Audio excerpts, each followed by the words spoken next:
ಕ್ಷೇತ್ರದ ಜನಪ್ರಿಯ ಶಾಸಕರು ಮಾಜಿ ಸಚಿವರಾಗಿರುವಂತಹ ಗೋಪಾಲಣ್ಣ ಅವರು, ಜಿಲ್ಲೆಯ ಬಿಜೆಪಿ ಅಧ್ಯಕ್ಷರಾಗಿರುವಂತಹ ಹರೀಶ್ ರವರು,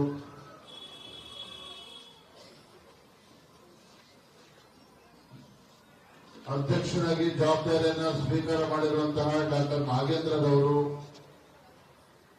ನಿಕಟಪೂರ್ವ ಅಧ್ಯಕ್ಷರಾಗಿರುವಂತಹ ರಾಘವೇಂದ್ರ ಶೆಟ್ಟಿ ಅವರು, ಮಾಜಿ ಶಾಸಕರು ಆತ್ಮೀಯರಾಗಿರುವಂತಹ ನರೇಂದ್ರ ಬಾಬು ಅವರು ಇದ್ದಾರೆ, ಮಾಜಿ ವಿಧಾನ ಪರಿಷತ್ ಸದಸ್ಯರು ಹಿರಿಯರಾಗಿರ್ತಕ್ಕಂಥ ಎಂ ಡಿ ಲಕ್ಷ್ಮೀನಾರಾಯಣ ಅವರಿದ್ದಾರೆ, ಮಾಜಿ ಉಪಪೌರರು ಹೇಮಲತಾ ಗೋಪಾಲಯ್ಯ ಅವರಿದ್ದಾರೆ, ಅಕ್ಕ ಅವರಿದ್ದಾರೆ, ಪ್ರಧಾನ ಕಾರ್ಯದರ್ಶಿಗಳಾಗಿರ್ತಕ್ಕಂಥ ಜಗದೀಶ್ ರವರು, ಅವಿನ ಆರಾಧ್ಯ ಅವರು, ಮಾಜಿ ಕಾರ್ಪೊರೇಟರ್ಗಳಾಗಿರುವಂತಹ ರಾಜೇಂದ್ರ ಕುಮಾರ್ ಅವರು, ಮಹಾದೇವ್ ಅವರು, ನಾಗರತ್ನ ಅವರು, ಪದ್ಮಾವತಿ ಅವರು, ವೇದಿಕೆ ಮೇಲೆ ಮತ್ತು ವೇದಿಕೆ ಮುಂಭಾಗದಲ್ಲಿ ಪಕ್ಷದ ಎಲ್ಲ ಹಿರಿಯ ಕಾರ್ಯಕರ್ತರು, ಎಲ್ಲ ಮೋರ್ಚಾಗಳ ಅಧ್ಯಕ್ಷರು, ಪ್ರಧಾನ ಕಾರ್ಯದರ್ಶಿಗಳು, ಪದಾಧಿಕಾರಿಗಳು ಮತ್ತೆ ಪತ್ರಿಕಾ ಹಾಗೂ ಮಾಧ್ಯಮದ ಸ್ನೇಹಿತರು ಕೂಡ ಇವತ್ತಿದ್ದಾರೆ.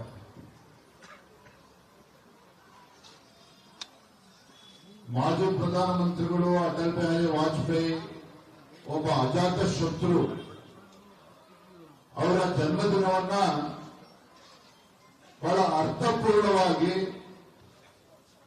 ನಮ್ಮ ಮಹಾಲಕ್ಷ್ಮಿ ವಿಧಾನಸಭಾ ಕ್ಷೇತ್ರದ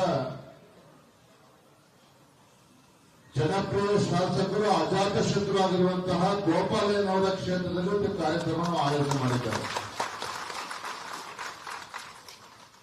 ಅಟಲ್ ಬಿಹಾರಿ ವಾಜಪೇಯಿ ಅವರನ್ನು ದೇಶದಲ್ಲಿ ಅವ್ರನ್ನ ಅಜಾತ ಶತ್ರು ಅಂತ ಕರೀತಾ ಇದ್ರೆ, ನಮ್ಮ ಗೋಪಾಲಣ್ಣ ಅವ್ರಿಗೂ ಕೂಡ ನಮ್ಮ ಕ್ಷೇತ್ರದಲ್ಲಿ ಅಜಾತ ಶತ್ರು ಅಂತಲೇ ಅವ್ರು ಕರೀತಕ್ಕಂಥದ್ದು. ಒಂದು ಪುಣ್ಯದ ಕೆಲಸ ಇವತ್ತು ಕಾರ್ಯಕ್ರಮ ಇವತ್ತು ಜನಾನುರಾಗಿಯಾಗಿ ಅನೇಕ ಕಾರ್ಯಕ್ರಮಗಳನ್ನು ಹಮ್ಮಿಕೊಂಡಿದ್ದಾರೆ. ಅಟಲ್ ಬಿಹಾರಿ ವಾಜಪೇಯಿ ಅವರ ಬಗ್ಗೆ ಇವತ್ತು ನೆನ್ಪು ಮಾಡ್ಕೊಳ್ಳೋದಾದ್ರೆ, ನಾವು ನೋಡ್ತೀವಿ ಹಿಂದೆ ಯುಪಿಎ ಸರ್ಕಾರಕ್ಕೆ ಯಾವ ರೀತಿ ಹಗರಣಗಳು ನಡೀತಾ ಇತ್ತು ಅಂತ ಹೇಳಿ. ನಮ್ಮ ಜಿಲ್ಲೆಯ ಅಧ್ಯಕ್ಷ ಹರೀಶ್ ಅವರು ಹೇಳಿದ್ರು, ರಾಜೀವ್ ಗಾಂಧಿ ಅವರು ಹೇಳಿದಂತೆ ಕೇಂದ್ರದಿಂದ ₹1 ಅನುದಾನವನ್ನು ಕೊಟ್ರೆ ಆ ಬಡವರಿಗೆ ಇವತ್ತು ಮಹಾಲಕ್ಷ್ಮಿ ಲೇಔಟ್ ಈ ಕ್ಷೇತ್ರಕ್ಕೆ ಬಂದು ತಲುಪೋದ್ರಿಂದ ಅದು ₹13 ಆಗಿರುತ್ತೆ ಅಥವಾ ₹12 ಆಗಿರುತ್ತೆ. ಇದು ನಾವು ಹೇಳೋದಲ್ಲ, ಮಾಜಿ ಪ್ರಧಾನಮಂತ್ರಿಗಳಾಗಿದ್ದಂತ ರಾಜೀವ್ ಗಾಂಧಿ ಹೇಳಿರ್ತಕ್ಕಂಥ ಮಾತು. ಆದ್ರೆ ಪುಣ್ಯಾತ್ಮ ಅಟಲ್ ಬಿಹಾರಿ ವಾಜಪೇಯಿ ಅವರು ಪ್ರಧಾನಮಂತ್ರಿಗಳಾದಂತಹ ಸಂದರ್ಭದಲ್ಲಿ ಒಂದು ಸ್ವಚ್ಛ ಆಡಳಿತವನ್ನು ಕೊಡೋದ್ರ ಮುಖೇನ ಸ್ವಾತಂತ್ರ್ಯ ಬಂದ ನಂತರದಲ್ಲಿ ಕಾಂಗ್ರೆಸ್ ಪಕ್ಷ 55-60 ವರ್ಷಗಳ ಆಡಳಿತ ನಡೆಸಿದ್ರು ಸಹ ಆ ಕಾಂಗ್ರೆಸ್ ಪಕ್ಷದ ಮುಖಂಡರಿಗೆ ಅಂದಿನ ಪ್ರಧಾನಮಂತ್ರಿಗಳು ಯಾರು ಕೂಡ ಗೋಲ್ಡನ್ ಕ್ವಾಡ್ರಾಂಗಲ್ ರಸ್ತೆಗಳು, ಚತುಷ್ಕೋನ ರಸ್ತೆಗಳ ಬಗ್ಗೆ ಅವ್ರಿಗೆ ಅರಿವೇ ಇರಲಿಲ್ಲ. ಅಟಲ್ ಬಿಹಾರಿ ವಾಜಪೇಯಿ ಪ್ರಧಾನಮಂತ್ರಿಗಳಾದ್ಮೇಲೆ ಎಲ್ಲಾ ರಾಜ್ಯಗಳನ್ನು ಕೂಡ ಸಮರ್ಪಕವಾಗಿ ಅಲ್ಲಿ ಕನೆಕ್ಟಿವಿಟಿ ಇರಬೇಕು ಅನ್ನೋ ಒಂದು ದೂರದೃಷ್ಟಿ ಇಟ್ಕೊಂಡು ಎಲ್ಲಾ ರಾಜ್ಯಗಳನ್ನು ಕೂಡ ಹೈವೇಸ್ ಮೂಲಕ ರಾಜ್ಯಗಳನ್ನ ಕನೆಕ್ಟ್ ಮಾಡ್ತಕ್ಕಂಥದ್ದು. ಯಾತಕ್ಕೋಸ್ಕರ ಇಡೀ ದೇಶದಲ್ಲಿ ಒಂದು ಆರ್ಥಿಕ ಅಭಿವೃದ್ಧಿ ಆಗಬೇಕು ಅನ್ನೋ ದೂರದೃಷ್ಟಿಯನ್ನು ಇಟ್ಕೊಂಡು. ಅಷ್ಟೇ ಯೋಚನೆ ಮಾಡಿಲ್ಲ ಅಟಲ್ ಬಿಹಾರಿ ವಾಜಪೇಯಿ ಅವರು. ಗ್ರಾಮೀಣ ಸಡಕ್ ಯೋಜನೆ, ಭಾರತ ಅಂತ ಹೇಳಿದ್ರೆ ಗ್ರಾಮೀಣ ಪ್ರದೇಶ ಹೆಚ್ಚಿರುವಂತದ್ದು. ಗ್ರಾಮೀಣ ಭಾಗದಲ್ಲಿರ್ತಕ್ಕಂಥ ಬಡವರಿರ್ಬೋದು, ರೈತರಿರ್ಬೋದು, ಅವರು ಕೂಡ ಅನುಕೂಲ ಆಗಬೇಕು ಅಂತ ಹೇಳಿ ಪ್ರಧಾನಮಂತ್ರಿ ಸಡಕ್ ಯೋಜನೆ, ಗ್ರಾಮೀಣ ಯೋಜನೆ, ರಸ್ತೆಗಳನ್ನು ಕೂಡ ಅಭಿವೃದ್ಧಿಪಡಿಸತಕ್ಕಂಥ ಕೆಲಸ ಪುಣ್ಯಾತ್ಮನ ನೇತೃತ್ವದಲ್ಲಿ ಆಗಿರುವಂತದ್ದು.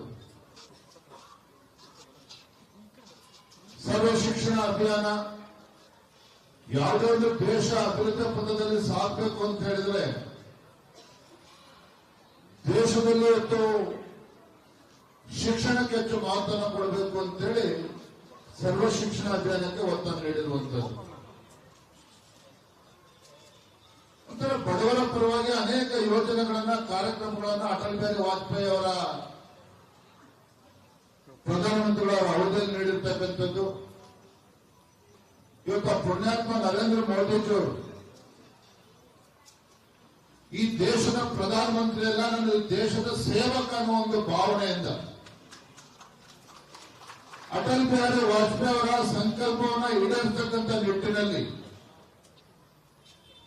ಭಾರತ ಇವತ್ತು ಶಕ್ತಿಶಾಲಿ ರಾಷ್ಟ್ರವಾಗಿ ಪರಿವರ್ತನೆ ಆಗಬೇಕು.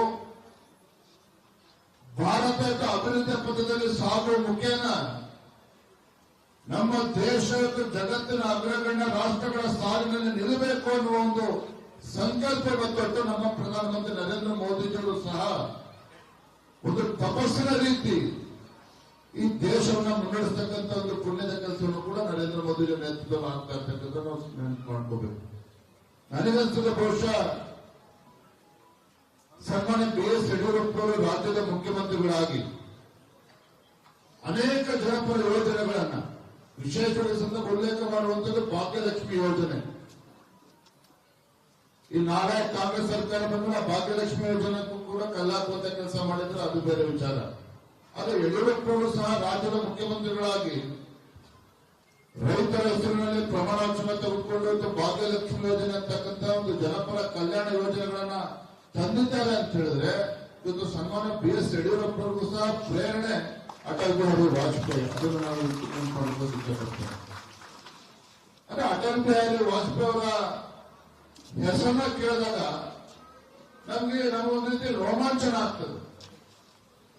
ಮಾಜಿ ಪ್ರಧಾನಮಂತ್ರಿಗಳು ಅಟಲ್ ಬಿಹಾರಿ ವಾಜಪೇಯಿ ಹೆಸರನ್ನ ಕೇಳಿದಾಗ ನಮಗೊಂದು ರೀತಿ ಪ್ರೇರಣೆ ಸಿಗ್ತದೆ. ನಾವು ಕೂಡ ಅವರು ಹಾಕಿಕೊಟ್ಟಂತ ಒಂದು ಮಾರ್ಗದಲ್ಲಿ ಸಾಗಬೇಕು.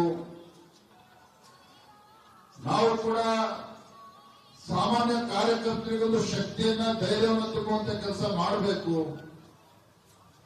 ಏನ್ ಹೇಳಿದ್ರು ಅಟಲ್ ಬಿಹಾರಿ ವಾಜಪೇಯಿ ಅವರು? ಅಟಲ್ಜಿ ಅವರು ಚುನಾವಣೆ ಸೋತಾಗ ನಮ್ಮ ಶಿವಮೊಗ್ಗ ಜಿಲ್ಲೆಯ ಭದ್ರಾವತಿ ತಾಲೂಕಿನಲ್ಲಿ ಲಕ್ಷ್ಮೀನಾರಾಯಣ ಅಂತಕ್ಕಂಥ ಒಬ್ಬ ಕಾರ್ಯಕರ್ತ ಆತ್ಮಹತ್ಯೆ ಮಾಡ್ಕೊಳ್ತಾನೆ, ಅಟಲ್ಜಿ ಚುನಾವಣೆ ಸೋತ್ಬಿಟ್ಟಲ್ಲ ಅಂತೇಳಿ. ಏನು ದೇಶದ ಭವಿಷ್ಯ ಹಾಗಾದ್ರೆ? ಅಟಲ್ಜಿ ಅಂತಕ್ಕಂಥ ಪುಣ್ಯಾತ್ಮ ಇವತ್ತು ಚುನಾವಣೆ ಸೋತಿದ್ದಾರೆ ಅಂತ ಹೇಳಿದಾಗ ಮನನೊಂದು ಭದ್ರಾವತಿ ನಮ್ಮ ಕಾರ್ಯಕರ್ತ ಲಕ್ಷ್ಮೀನಾರಾಯಣ ಆತ್ಮಹತ್ಯೆ ಮಾಡ್ಕೊಳ್ತಾರೆ. ಆದ್ರೆ ಅಟಲ್ಜಿಯವರು ಆ ವಿಚಾರ ಗೊತ್ತಾದ ತಕ್ಷಣ ದೆಹಲಿಯಿಂದ ಬರ್ತಾರೆ, ಶಿವಮೊಗ್ಗ ಹೋಗ್ತಾರೆ, ಭದ್ರಾವತಿ ಹೋಗಿ ಆ ಕುಟುಂಬದ ಸದಸ್ಯರನ್ನ ಭೇಟಿ ಮಾಡಿ ಸಾಂತ್ವನ ಹೇಳ್ತಾರೆ. ಅಷ್ಟೇ ಅಲ್ಲ, ಇಡೀ ಭದ್ರಾವತಿಯಿಂದ ಇಡೀ ದೇಶದಲ್ಲಿರುವಂತಹ ಭಾರತೀಯ ಜನತಾ ಪಾರ್ಟಿ ಕಾರ್ಯಕರ್ತರಿಗೂ ಒಂದು ಸಂದೇಶನ ಕೊಡ್ತಾರೆ. ಏನ್ ಸಂದೇಶ?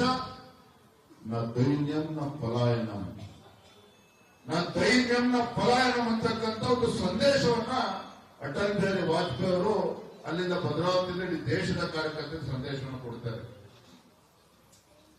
ಇವತ್ತು ನೋಡಿ, ಅಟಲ್ ಬಿಹಾರಿ ವಾಜಪೇಯಿ ಅವರು, ಲಾಲ್ಕೃಷ್ಣ ಅಡ್ವಾಣಿ ಅವರು ಇವತ್ತೇನು ಭಾರತೀಯ ಜನತಾ ಪಾರ್ಟಿ ಒಂದು ಭದ್ರ ಬುನಾದಿನ ಹಾಕುವಂತ ಕೆಲಸ ಮಾಡಿದ್ದಾರೆ. ಇವತ್ತು ನಮ್ಮ ನಿಮ್ಮೆಲ್ಲರ ಸೌಭಾಗ್ಯ ನರೇಂದ್ರ ಮೋದಿಜಿ ಅಂತಕ್ಕಂಥ ಒಬ್ಬ ಪ್ರಾಮಾಣಿಕ ಯಾಕೆಂತಂದ್ರೆ ಒಬ್ಬ ಪ್ರಧಾನಮಂತ್ರಿಗಳಾಗಿ 12 ವರ್ಷಗಳು ಕಳೆದರೂ ಸಹ ಇಲ್ಲಿಯವರೆಗೂ ನಮ್ಮ ವಿರೋಧ ಪಕ್ಷದವರು ವೋಟ್ ಚೋರಿ ಅಂತ ಅಪಪ್ರಚಾರ ಮಾಡ್ತಾರೆ, ಬೇರೆ ಬೇರೆ ಅಪಪ್ರಚಾರ ಮೋದಿ ಅವ್ರ ಬಗ್ಗೆ, ಭಾರತೀಯ ಜನತಾ ಪಾರ್ಟಿ ಬಗ್ಗೆ ಮಾಡ್ತಾರೆ. ಆದ್ರೆ ಇಲ್ಲಿವರೆಗೂ ಸಹ ಒಂದು ಕ್ಷಣ ಯೋಚನೆ ಮಾಡಿ, ಕೇಂದ್ರದಲ್ಲಿ ಭಾರತೀಯ ಜನತಾ ಪಾರ್ಟಿ ನೇತೃತ್ವದ ಎನ್ಡಿಎ ಸರ್ಕಾರ ಬಂದು 11 ವರ್ಷಗಳು ಕಳೆದಿದೆ. ಇಲ್ಲಿ ಕಳೆದ 11 ವರ್ಷದಲ್ಲಿ ನರೇಂದ್ರ ಮೋದಿಜಿಯವರ ನೇತೃತ್ವ ಸರ್ಕಾರ ಕೇಂದ್ರದಲ್ಲಿ ಏನಿದೆ, ಇಲ್ಲಿಯವರೆಗೂ ಸಹ ದೇಶದಲ್ಲಿರ್ತಕ್ಕಂಥ ಯಾವುದೇ ಒಂದು ರಾಜಕೀಯ ಪಕ್ಷಗಳು, ವಿರೋಧ ಪಕ್ಷಗಳು ನಮ್ಮ ಕೇಂದ್ರ ಸರ್ಕಾರದ ಬಗ್ಗೆ ಭ್ರಷ್ಟಾಚಾರದ ಆರೋಪವನ್ನು ಮಾಡೋದಕ್ಕೆ ಸಾಧ್ಯ ಆಗಿಲ್ಲ. ಯಾವುದೇ ಒಂದು ಭ್ರಷ್ಟಾಚಾರದ ಆರೋಪ ನಮ್ಮ ನರೇಂದ್ರ ಮೋದಿಜಿ ಸರ್ಕಾರದ ಮೇಲೆ ಇಲ್ಲ. ಕಾರಣ, ಇವತ್ತು ನರೇಂದ್ರ ಮೋದಿಜಿಯವ್ರಿಗೂ ಸಹ ಪ್ರೇರಣೆ ಯಾರು ಅಂತ ಹೇಳಿದ್ರೆ ನಮ್ಮ ಮಾಜಿ ಪ್ರಧಾನಮಂತ್ರಿಗಳು, ಅಜಾತ ಶತ್ರು ಅಟಲ್ ಬಿಹಾರಿ ವಾಜಪೇಯಿ ಅವರು. ಹಾಗಾಗಿ ಇವತ್ತು ನರೇಂದ್ರ ಮೋದಿಜಿಯವರ ಅಪೇಕ್ಷೆಯಂತೆ ಈ ದಿನವನ್ನ ಬಹಳ ಅರ್ಥಪೂರ್ಣವಾಗಿ ಆಚರಣೆ ಮಾಡಬೇಕು. ಸುಶಾಸನ ದಿನ ಅಂತೇಳಿ ಆಚರಣೆ ಮಾಡಬೇಕು. ಇದರ ಮುಖೇನ ದೇಶದಲ್ಲಿರ್ತಕ್ಕಂಥ ಪ್ರತಿಯೊಬ್ಬ ಕಾರ್ಯಕರ್ತರಿಗೂ ಸಹ ಒಂದು ಪ್ರೇರಣೆ ತುಂಬುವಂತ ಕೆಲಸ ಆಗ್ಬೇಕು ಅನ್ನೋ ನಿಟ್ಟಿನಲ್ಲಿ ಇವತ್ತು ದೇಶಾದ್ಯಂತ ಒಂದು ಕಾರ್ಯಕ್ರಮ ಆಗ್ತಾ ಇದೆ. ನಿನ್ನೆ ದಿನ ಸಹ ಸಂಜೆ ಅಟಲ್ಜಿ ಅವರ ಭಾವಚಿತ್ರದ ಒಂದೊಂದು ದೀಪವನ್ನ ಪ್ರಜ್ವಲನೆ ಮಾಡೋದ್ರ ಮುಖೇನ ಇಡೀ ದೇಶಕ್ಕೆ ಒಂದು ಸಂದೇಶವನ್ನು ಕೊಡುವಂತ ಕೆಲಸವೂ ಕೂಡ ಇವತ್ತು ಆಗಿರುವಂತದ್ದು. ಹಾಗಾಗಿ ಇಂಥ ಒಂದು ಸಂದರ್ಭದಲ್ಲಿ ನಮ್ಮ ಹಿರಿಯರಾಗಿರ್ತಕ್ಕಂಥ ಮಾಜಿ ಸಚಿವರು, ಕ್ಷೇತ್ರದ ಜನಪ್ರಿಯ ಶಾಸಕರು ಗೋಪಾಲಣ್ಣ ಅವರ ನೇತೃತ್ವದಲ್ಲಿ ನಾನು ಅವರ ಶ್ರೀಮತಿಯನ್ನು ನೋಡ್ತಾ ಇದ್ದೇನೆ, ಹೇಳ್ಬೇಕು ಕೂಡ ಗೊತ್ತಿಲ್ಲ, ಹಲವಾರು ಬಾರಿ ನೋಡಿದ್ದೇನೆ. ಒಂದು ರೀತಿ ಯಾವಾಗಲೂ ಕೂಡ ಹಸನ್ಮುಖಿಯಾಗಿ ಇರ್ತಾರೆ. ಮಹಾಲಕ್ಷ್ಮಿ ಹೇಳ್ತಾನೆ, ಮಹಾಲಕ್ಷ್ಮಿ ಅಂತ ಹೇಳಿದ್ರು ಕೂಡ ತಪ್ಪಾಗಲಾರದು. ಯಾರೇ ಕಾರ್ಯಕರ್ತರು ಬಂದರೂ ಸಹ ಯಜಮಾನರ ಪರವಾಗಿ, ಶಾಸಕರ ಪರವಾಗಿ ಮನೆ ಬಂದಂತವ್ರಿಗೆ ಆತಿಥ್ಯವನ್ನು ಮಾಡ್ತಕ್ಕಂಥದ್ದು, ಬಡವರನ್ನು ಮಾತಾಡ್ತಕ್ಕಂಥದ್ದು, ಇದವರು ಕೂಡ ಒಂದು ರೀತಿ ಅಪರೂಪದ ಜೋಡಿ ಅಂತ ಹೇಳಿದ್ರು ಕೂಡ ತಪ್ಪಾಗಲಾರದು. ಭಗವಂತ ಅವರಿಗೆ ಗಂಡ ಹೆಂಡತಿಗಳು ಒಳ್ಳೇದು ಮಾಡಲಿ, ಇನ್ನೂ ಎತ್ತರಕ್ಕೆ ಗೋಪಾಲಣ್ಣ ಅವರು ಬೆಳೀಲಿ ಅಂತ ಹೇಳಿ ಸಂದರ್ಭದಲ್ಲಿ ಹಾರೈಸ್ತಾ ಬಂದಿರತಕ್ಕಂಥ ಎಲ್ಲ ನಮ್ಮ ಶ್ರದ್ಧೆಯ ಕಾರ್ಯಕರ್ತರು ಕೂಡ ಈ ಸಂದರ್ಭದಲ್ಲಿ ವಂದಿಸಿ, ನಮ್ಮ ನೂತನವಾಗಿ ಜವಾಬ್ದಾರಿಯನ್ನು ಸ್ವೀಕಾರ ಮಾಡಿರ್ತಕ್ಕಂಥ ಡಾಕ್ಟರ್ ನಾಗೇಂದ್ರ ಅವರು, ನಿಮ್ಮ ಅದೃಷ್ಟ ಚೆನ್ನಾಗಿದೆ, ಗೋಪಾಲಣ್ಣ ಅಂತ ಶಾಸಕರಿದ್ದಾರೆ, ಅವರ ನೇತೃತ್ವದಲ್ಲಿ ಸಂಘಟನೆ ಇನ್ನೂ ಕೂಡ ಬಲಪಡಿಸತಕ್ಕಂಥ ಕೆಲಸ ಆಗಬೇಕು. ವಿಶೇಷವಾಗಿ ಸಂದರ್ಭ ಉಲ್ಲೇಖ ಮಾಡುವಂಥದ್ದು, ಬರುವಂತ ದಿನಗಳಲ್ಲಿ SIR special intensive revision BLA2 ಈಗಾಗಲೇ ನೇಮಕ ಆಗಿದೆ ಅಂತ ಅನ್ಕೊಳ್ತೇನೆ. ಆದ್ರೆ ಇನ್ನೊಂದ್ಸಲ ಕ್ರಾಸ್ ಚೆಕ್ ಮಾಡಿ. BLA2 ಯಾರಿಗಾರ ಆಸಕ್ತಿ ಇಲ್ಲ ಅಂತಾನೆ ದಯವಿಟ್ಟು ಈಗಲೂ ಕಾಲ ಮುಚ್ಚಿಲ್ಲ, ಅದನ್ನ ಬದಲಾವಣೆ ಮಾಡಿ ಹರೀಶಣ್ಣ. ಯಾರಿಗೆ ಸಂಪೂರ್ಣ ಸಮಯ ಕೊಡಕ್ಕೆ ಅವಕಾಶ ಇದೆ ಆ ತರ ವ್ಯಕ್ತಿಗಳನ್ನ ಕಾರ್ಯಕರ್ತನ BLA2 ಮಾಡಿ ಮುಂದೆ ಮತದ ವೋಟರ್ಸ್ ಸ್ಪೆಷಲ್ ಇಂಟೆನ್ಸಿವ್ ರಿವಿಷನ್ ಏನ್ ಬರ್ತದೆ ಅದು ಕೂಡ ಕರೆಕ್ಟ್ ಆಗಿ ಆಗ್ಬೇಕು. ನನಗೆ ಗೊತ್ತಿರೋ ಪ್ರಕಾರ ಬೆಂಗಳೂರಲ್ಲೇ ಒಂದೊಂದು ವಿಧಾನಸಭಾ ಕ್ಷೇತ್ರ 15-20 ಸಾವಿರ ಕಳ್ಳ ಮತದಾರರಿಗೆ ಕಾಂಗ್ರೆಸ್ ಆಯೋಗಗಳು ಸೇರಿಸಿದ್ದಾರೆ ಕಳೆದ 10-15 ವರ್ಷದಿಂದ.